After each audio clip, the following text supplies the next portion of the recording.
channel. Today, dadagdagan ko na yung bricks. Magdi-DIY ulit kami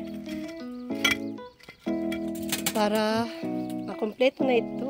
Ayan. Pag matagal yan, sinarado ko talaga yan dyan. Yan, okay lang yan ganyan. So, 6 mo ng green ang binili ko. Okay lang yan. Kung may kulang, maliliit. May mga half bricks naman. Kung mababawasan ng bato, suwak mo yung ibang mga bato.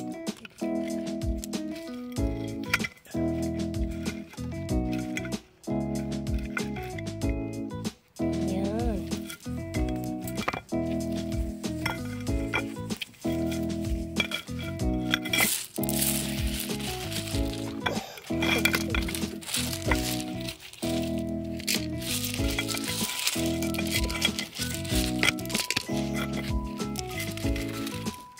Siya dito. Bawasan ko lang ng bato.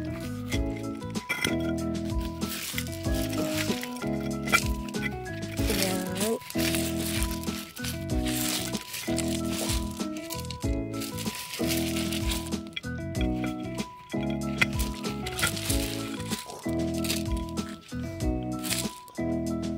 Anim na? Okay. So, bibili na lang na maliliit. May mga hap-hap lang siya. Parang hindi ganito yung extinguisher. Dito.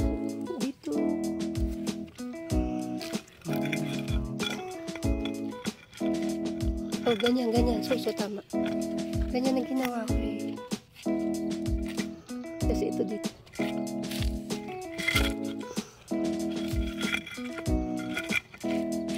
Dito.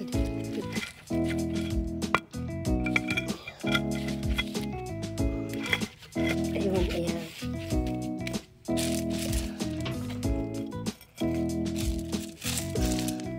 So, kulang pa siya. Okay. Isa pang malaki tsaka yung maliliit lang. Okay, ayan na. Kulang pa pala. Ano lang nabili ko. Today, maglilinis kami sa dulo. Ayan.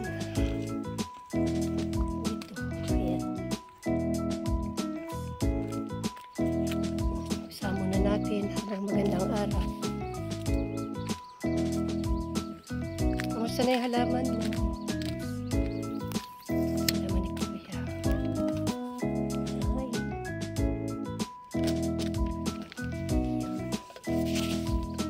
Linis muna kami. After ng 2024 marathon, ito kami naglilinis ng backyard ulit. Part 2. Yan, tatapon na yung mga hindi na kailangan mga plastic pots. At may abang na tayong tataniman ng mga magiging liit lang na puno ng lemon or yung mahanap natin, mga lime. Ayan na.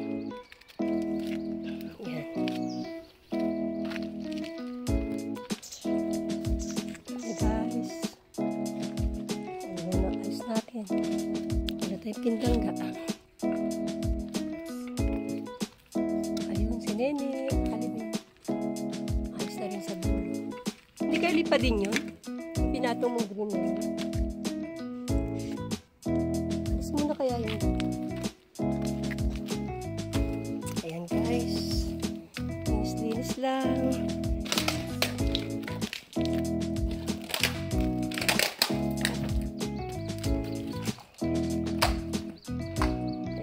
DIY natin.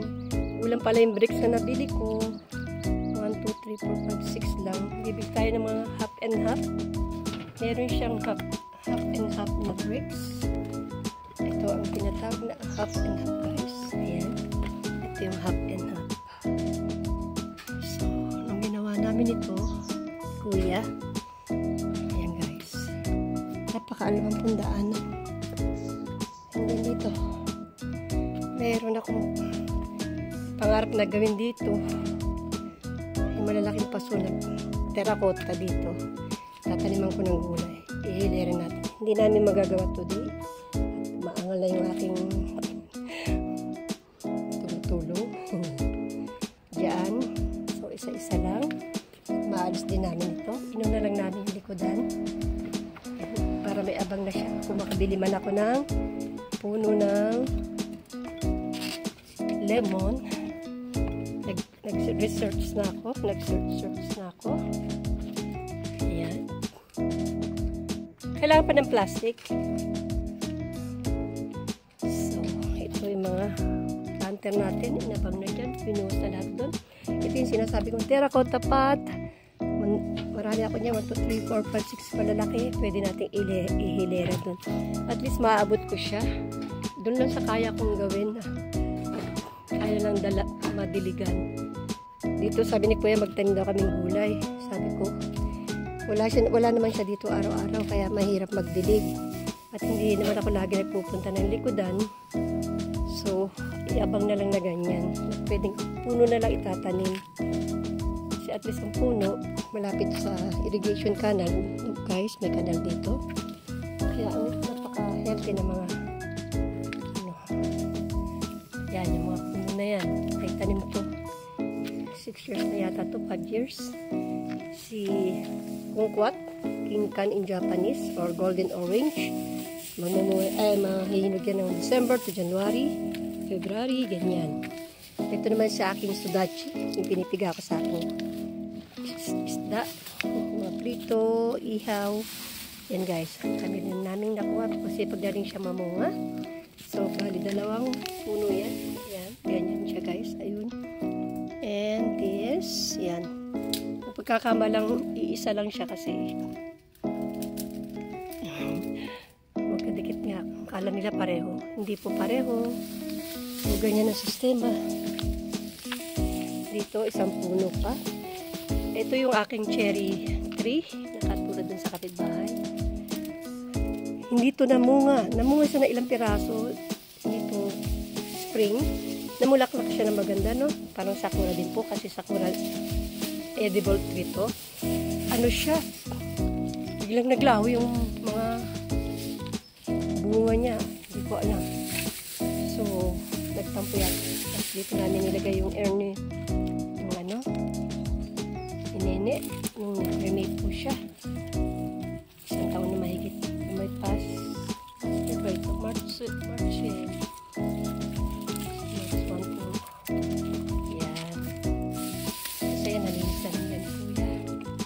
Unti-unti lang. Ito, buhos mo na. Doon na siya. Para mabawasan unti.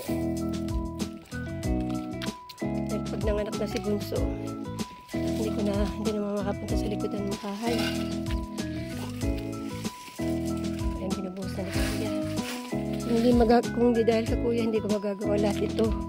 Kasi si lolo po ay masakit na yung kanyang kamay. Masakit na yung kamay niya at mayroon siyang Heberden, yung arthritis sa kamay na namamagay yung mga buto-buto niya.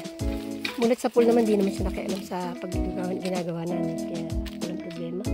Pinababahalan niya na kay kuya rin. At ako. Isa nagagalit na siya utusan. Pero wala akong magagawa. Siya lang naman ang aking makakatulong sa akin.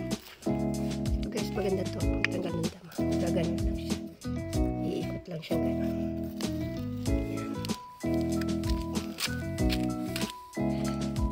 Today. Ayan, ang ganda ng marathon. Tinapos muna namin yun bago makapag-visit. Dito pa. Susunod itong tagiliran naman. Baka next year na yan. Hindi magagawa eh. Ayan. Hintayin ko muna makapanganak nitong buwan na to. Hindi na siguro aabot ng kanyang due date ang aking bunso. 36 weeks na kanyang tiyan.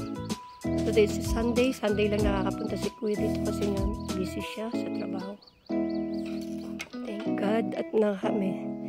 Thank you Jesus Christ. Thank you Lord.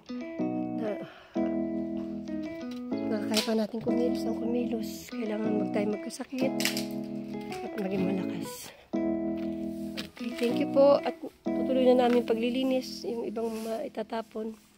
Until here na lang. And thanks for watching, guys. Hope you will subscribe.